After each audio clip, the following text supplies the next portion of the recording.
It's that time of year where I do my holiday gift guide for landscape photographers with items ranging under $25, under $150, and over $150.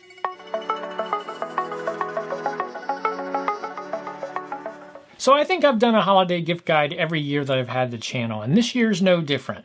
And this gift guide, it sort of serves two purposes. One, if you're a landscape photographer and you need to get a list for somebody and you're trying to think of something that's not terribly hard to track down and buy, it's not overly specific, or you don't have to go to a camera store to get it, this guide is going to be for you. It should give you some gift ideas that should prove very useful out in the field for your landscape photography and still be relatively easy to shop for. Or maybe you've got a landscape photographer on your list and you're just looking for some gift ideas because they haven't given you a good list yet. This year I've split the guide up into three categories. I have an under $25 category for those little stocking stuffers, I've got an under $150 category, and I've got an over $150 category. And I try to keep these all semi-non-specific, so it's not like you're going to go out and buy a specific camera or a specific lens, but these are just things that I find are relatively easy to find either online or local store that can make your landscape photography better. All of these things are things I use regularly. Most of these things are things, even if I got an extra one of, would still be very convenient and handy because I could have it in multiple places or in different bags and things like that. And several of these items in today's video have been featured on past videos in some of my holiday gift guides because I just think they're that good of an item to keep on the list year after year. Now, I will be providing links to these items where you can buy them online down in the description below. They will be affiliate links for either Amazon or B&H Photo. Take your pick, whichever one works for you. And if you're unfamiliar with how an affiliate link works, if you click the link below and either purchase the product or buy something else off of the site, I get a small percentage of the sales at no additional cost to you, and it goes a long way to help support the channel. So with that said, let's take a look at the items under $25. Okay, let's talk about the three things that are under $25 that can be helpful to the landscape photographer on your list, or if you're looking to get something on a list for someone to buy for you. First up, a rocket blower. These have been on my guide before, and these are great. These are the Giotto rocket blowers. They sort of filter the air. I have two of them. I have a small one, which tends to go in my camera bag. It fits in one of my small little tech pouches, so I always have it with me, just in case I'm trying to clean something out in the field. And I have this larger one that tends to stay at home or in the office, or at the very least stay in the car, and it just help you clean your sensor. Or it can also blow water or dust off the front of your lens. Super handy. But these are great. Like I said, you can see here, I have two of them, small one and a big one. Both do very similar things. Just a really great item to have. I've had these now for probably 3 or 4 years. They're in great shape. Highly recommend this brand. Again, they are the Giotto's rocket blowers. Again, links down in the description below. But these have served me super well. I think it's worth spending the money on these as opposed to some of the lesser expensive sort of knockoffs. But great little things to have around to help keep your camera equipment clean. Keeping on to keep camera equipment clean, this product has also been on one of my gift guides before, and that's these microfiber cloths. And not only are they microfiber cloths, but they're the jumbo microfiber cloths. You can see it right there. Nice and big. I have many of these. I probably have 3 or 4 in my camera bag. And for example, my most recent trip to the Smoky Mountains, if anyone's watched some of my past videos or watched any of my social media, it rained for 4.5 days when I was out there. So I was out in the wet. I was constantly having to dry the front of my lens element off. And I was rotating between a couple different jackets. I think I had one of these in each one of my jackets. I would be like, oh, I need to wipe it off. I could just reach my hand in my jacket, grab it, wipe the lens off, and it was great. I like these larger ones because they work well for wiping the front of the lens off like that when it's wet, because you have plenty of microfiber cloth to remain dry so that you can keep that front lens element dry. But these are super handy. I always have 1 or 2 in my camera bag, sometimes even more. They are available in 2 packs. Again, they're Zeiss microfiber cloths. I like these larger sized ones. They have smaller ones available, so if you're like, I don't think I really want a jumbo one, but I found the jumbo one just to be super handy and useful in the field. So highly recommend these. You can never have too many of these. If someone bought me more of these, I would still be happy to have them because I could constantly have them in jacket pockets, cargo pant pockets, and camera bags. So really like those. And then the last item on our under $25 list is a memory card holder. Now this is actually something interesting. Let's talk about the memory card holder first. So this is a Think Tank holder. I'll link to some Think Tank memory card holders down in the description below. But This is a secure Pixel Pocket Rocket. As you can see here, I've got a compact flash card in here. I've got an SD card. I've got 2 SD cards. I've got room for more down here and room for more down here. I've got one of my adapter cards for micro SD. Now I've actually been going back and forth on using memory card holders in my landscape photography. A lot of times I'm looking for what's the most efficient way to carry things, how scaled down can I get it. So while I started my landscape photography using this exact pouch and holder, I stopped using it for a while, and I would just put them in, one of these cases like this. I got a couple memory cards here in these hard cases. And I started just carrying them in these and then tossing them either in my tech pouch, either the one that has all my cables that tends to stay in the car or at the hotel, or in the tech pouch that goes in the camera bag. And that worked, and it felt like it was nice and lean because look, 2 memory cards, it's smaller than the pouch. That felt pretty good, but what I found is I felt like I was losing memory cards. I never actually lost a memory card, but it just felt like it would be way easier to lose, and I felt like I spent more time looking for memory cards than if I had just used a holder. So I'm getting set to head to Death Valley, shoot in just a couple days, and I decided to break back out this memory card holder, which is why it's fresh in my mind for this video. And I've got it all loaded up here. I've got my main memory cards that'll be going in the camera, and I've got room for backup memory cards. This particular one has got zipper seals at the top, so you can nice and secure in there. This won't get lost. If you're worried about something, it has a tether to it, so you can clip it to something in the camera bag or something like that. But I think I've come back around and started thinking that these little memory card holders are well worth it. Now, they do make more hard-cased, rugged memory card holders, but I found from my previous usage of this Think Tank memory card holder that it works just fine, and I feel like everything is nice, safe, and protected in here. So that wraps up my under $25 gift ideas. Let's move on to the under $150 gift ideas. Okay, on to the 3 gift ideas for under $150. First up, we've got a power bank. And I've had power banks on here before. A lot of times it's been the slim power banks made by Anker. I tend to buy Anker power banks for the travel and on-the-go type setups. I found them to be pretty reliable and work out pretty well. But in this particular guide, I want to highlight this one particular power bank because I've been very impressed with it after having used it for couple years now, 2 years, a year and a half, something like that. But this is an Anker 737, and you can see it's a relatively big, bulky power bank. It is 24,000 amp hours, if I recall correctly. So it comes right in under the limit that the airlines have for flying with a power bank, because I have flown with this particular power bank before. But couple cool features. Obviously, it's got 2 USB-C ports on top. It does have 100-watt PD charging to it, so you can charge a laptop off of it. It's got plenty of power to charge things. I've run all sorts of stuff off of it. My iPad, my laptop, charge phones, everything like that. It's got the Type A USB port on here as well, and you can charge off all 3 ports at once, and it seems to have the capacity to do that. It doesn't knock one out or anything like that. So I've been very happy with that. It has a nice little information display like that. Tells you how much percentage of the battery is remaining, which is handy if you're wondering, did I charge this? Not remember to charge it. You can get a percentage amount of how much charge is left. Also, will tell you how much power it's putting out. So as you start plugging things into it, it'll start telling you how many watts are being consumed. Just sort of handy to know, sort of a quick visual indicator. Yes, your device is charging and it's charging efficiently. And it will also, when you charge it back up, it's got high-speed recharging, which is what I really like about this. When you plug in to its PD port from either a wall outlet, or a lot of times I'll even recharge this off of my Blue Yeti and the Forerunner, another power bank, and it'll tell you how much time is remaining, which I think is just really handy because it gives you an idea how long it needs to sit there, when can you come back and check on it. It's not this never-ending guessing game with it. Also, recharges very quickly. Like I said, it's high-speed recharging. So if you plug this into a wall outlet, within about an hour, hour and a half, it will be fully recharged again, which is super handy if you're running it down and just need to get it recharged quickly. I use this a lot in the Smokies. I'd use it in different spots. I'd charge it off my Blue Yeti, and it's just a nice transportable power. So really like this power bank. Again, it's an Anker 737, but as landscape photographers, you can never have too much power. I can use it to charge camera batteries if I need to, but there's just so many uses for this when I'm out in the middle of nowhere with no electric or anything like that. This is just a very handy portable power source for me to use, and I really like this particular power bank. It's probably the favorite one I've bought. Moving on from there, we've got the Peak Design Tech Pouch. I've got this thing pretty much overloaded right now, jam-packed, and this is one of those things I really wasn't sure if I'd see the value in it. I started out with very inexpensive tech pouches. They had no organization inside.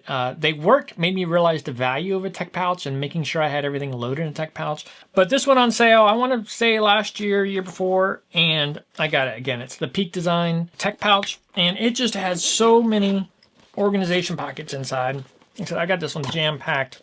And it's just got a ton of pockets inside. Like I've got a multi-card reader in here. I've got a power adapter here for all the myriad of cords I have in here. I have USB-C to USB-A's, USB-C to USB-C, USB-C to the micro connections, micro USB connections.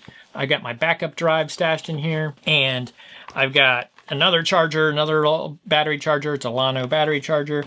I've got another card reader in here. It's got little pockets in here for SD cards if you want to keep your SD cards in here. But this has just been really convenient. Like I said, it's a little overpacked right now, but as you can see, it can hold a ton of stuff. I could be way more efficient with it if I took some time to go through, which I will be doing soon. But you can just fit a ton of stuff in here. And then, beyond that, it has these little hooks. So I have a S-Beaner on here. I have a Leofoto multi-tool on here for nice and handy. And then it's got a little zippered pouch back here where I tend to keep Zeiss lens wipes. These are the wet wipes that you can use. So I always have those with me. So again, just a super handy thing. And I feel like this is one of those things that a lot of people won't go buy for themselves because they're thinking, oh, I'll just keep shoving my gear in my bag or odds and ends in here. Or I'll use one of those more generic ones. But this has just been a really cool tool, and it's been another one of those purchases I've been really happy with. So again, Peak Design Tech Pouch, I've found it very well worth it.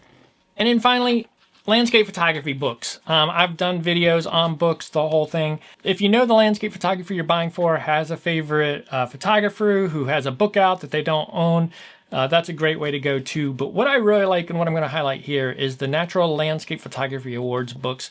Talked about these before, so I don't want to go too long about it. But what this is from the Natural Landscape Photography Awards, which is an annual contest that focuses on landscape photography images that don't have it doesn't have a heavy-handed amount of post-processing done to it. Post-processing tends to be, well, you can't be compositing a whole bunch of things in there. You can't be doing a whole bunch of removals. It's just a landscape photography contest that I very well respect. And as part of that contest, they put out books each year. And the images contained within are high finishers of the contest. The winners are in here, and also people that didn't necessarily even place. Some of those top cream of the crop type photographers will get picked and have an image put in here. So this is volume 3. Volumes 1 through 4 are already out. Volume 5 is available for pre-order. But what I like about this book is it gives you sort of a survey of landscape photography. So unlike a photography book where it's just one photographer and it's all of their work, here you get a curated set of images that have been handpicked by a very, I'll use the word elite set of judges, but just maybe well-respected set of judges in the industry who have sort of curated this book together for what gets included. So it gives you a nice sampling of photography from grand landscapes to the small scenes to minimalist photos and everything like that. So I think this is just a really great way to get exposed to a lot of other photographers, lots of other styles of photography that has a very high level of curation. So like I said, this is volume 3. Volumes 1 through 4 are already out.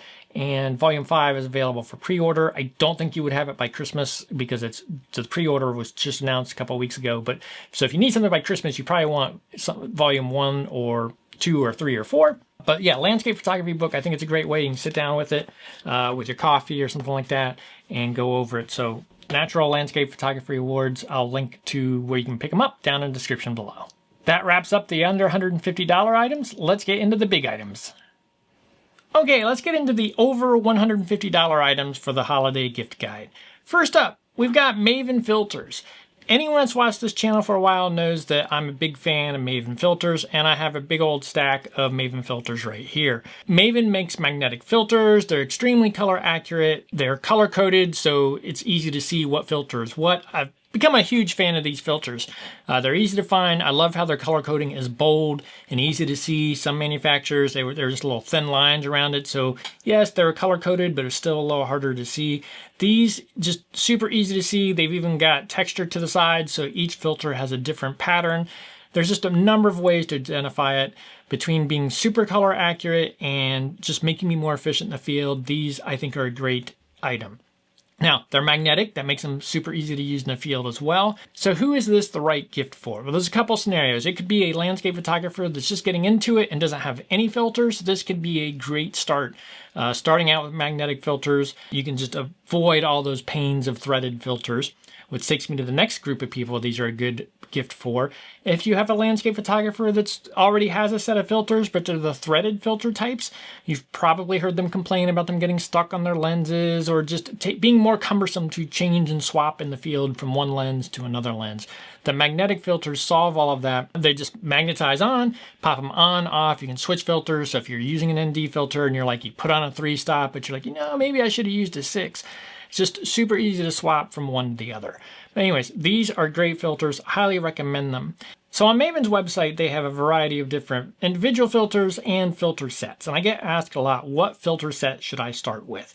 I typically recommend, as long as you're shooting on a mirrorless camera, to start with the LPL plus ND filter set. And what that gets you is it gets you an LPL filter, just this guy right here, which is a linear polarizer, very similar to a circular polarizing filter, except this has even better color accuracy to it and works just fine on mirrorless cameras. And it comes with this particular filter. And of course, a polarizing filter removes glare off the rocks, it removes it off the leaves. It's one of my favorite filters to shoot with.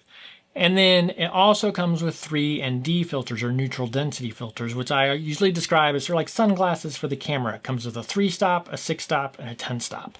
And then, of course, you need a magnetic adapter ring to go with it. That's what the filter bonds to on the camera lens. But I think that filter set is a really good start. It sort of gets you the basics. It's a core set. You're always going to use ND filters. The polarizing filter, it's one of my favorites. And the LPL fills that need right there. Maven filter's a great gift option if you have somebody on your list that's wanting to upgrade to magnetic filters or is just getting started. They might as well start with magnetic filters and start out the easy way. Next up, external storage. This is an external SSD drive. It is a Samsung T7 rugged drive. It's got a little soft rubber coating on it. They are, I believe, I forget which IP rating they are, but they're dust and water resistant. And this particular one's a 2 terabyte drive. I think for me, most times this is what I would go with. They have a 1 terabyte version, but these days, if you can spring for it, I would get the 2 terabyte version. Now, I use these to back up my photos and videos on the road. I use them at home to edit videos on. So for example, this video, I will copy the video files from this camera to an SSD drive, and I'll actually do my edits from an external drive. And almost all the drives I use these days are Samsung's either T7s or T5s. They have come out with Samsung T9s, which is an option. A landscape photographer can never really have too many external drives. They just have so many handy uses. They're nice, speedy, fast, robust drives. So I'm going to link to the Samsung Shield T7 down in the description below. And this is one of those types of things you can never really have too many external SSD drives, in my opinion. I probably already have 4 or 5 of these, and even if I were to receive another one, it would still be a welcomed gift because there's just so many uses for external drives. You can never really have too much disk space. Okay, last one's a big one. Give me a second, let me grab them. A Shimoto camera bag. Again, anyone who's watched my channel knows I'm a big fan of Shimoto Design camera bags. And what I've got here is I've got a Shimoto Design Explorer 35L version 2. This is now my travel bag. If I'm flying, this is the bag that goes with me. But it was my first Shimoto bag and the one I've used the longest. And over here, the yellow bag is a Shimoto Design Action 50-liter version 2 bag, which I've had for probably close to 2 years now. On this one, I think I got them shortly after they came out, I think. But this is more my regular carry. If I'm driving, regional travel, anytime my 4Runner is my method of travel, this is the bag that comes with me.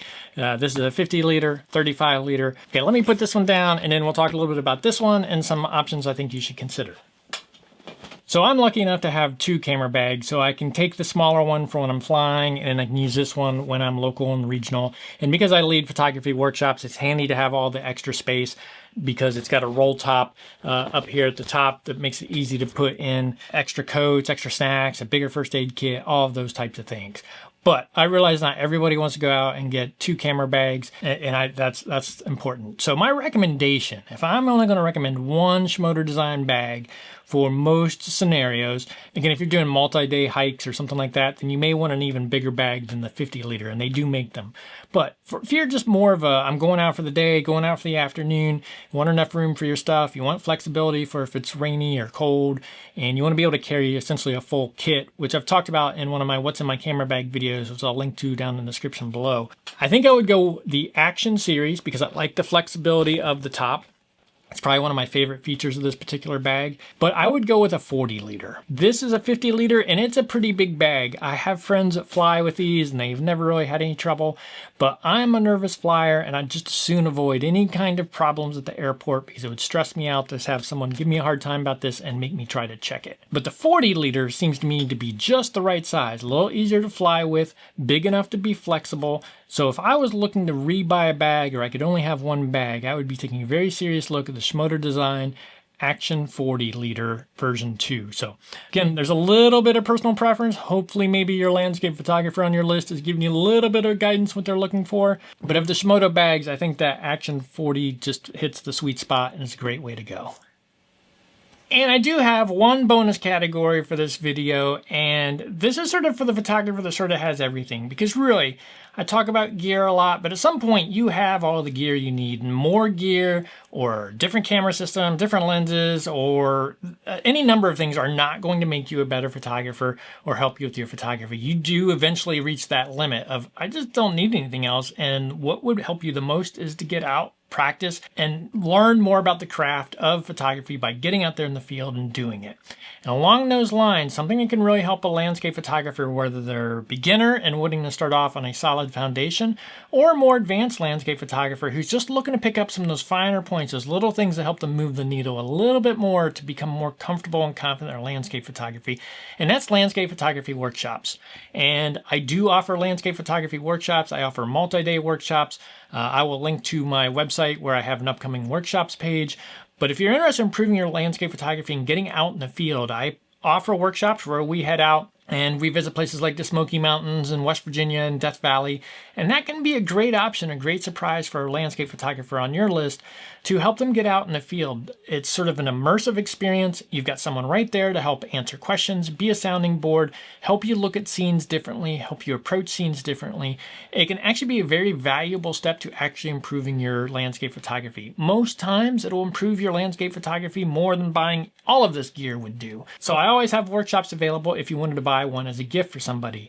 I also have one-on-one options available, both virtual and in person. If you're semi-adjacent to Ohio, we can probably work something out where we do a landscape photography one-on-one session. Those are great ways to really hone in on specific skills. We do a little question and answer ahead of the session, figure out what you want to work on, and we really focus in on that while you are the sole center of attention for that.